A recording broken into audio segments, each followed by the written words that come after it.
Medina চার্টারে কথা ছিল সব ধর্মের মুসলিম মুশরিক ইহুদিরা মিলে মদিনাকে রক্ষা করবে, কিন্তু তৃতীয় হিজরিতে যখন উহুদের যুদ্ধ শুরু হলো সবার কথা ছিল যেই আক্রমণ করে আমরা মদিনাকে বাঁচাবো, কিন্তু কুরাইশরা যখন অ্যাটাক করলো ইহুদিরা আর আসে না। বিষ্ণু বললেন, ওহে ইহুদিরা, তোমরা না চুক্তি করলে আমার সাথে যে মদিনা বাঁচাতে সবাই ঝাঁপিয়ে পড়বো, আসো। একটা ইহুদিও বেরোয় না, একজন ছাড়া, তার নাম মুখাইরেক। বাহাদুরের মতো ঘোড়সাওয়ার হয়ে বেরিয়ে গেলেন এবং বললেন, গোটা ইহুদি সাম্রাজ্যের একজনও যদি না আসে আমি মুখাইরেককে কেউ ঘরে আটকে রাখতে পারবে না।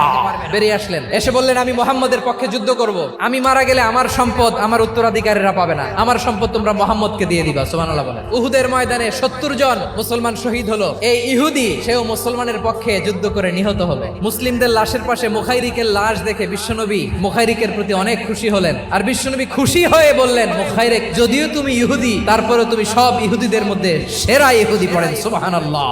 আমার নবী ইহুদিকেও সম্মান দিতে কার্পণ্য করে নাই। আওয়াজ করে বলেন আল্লাহু আকবার।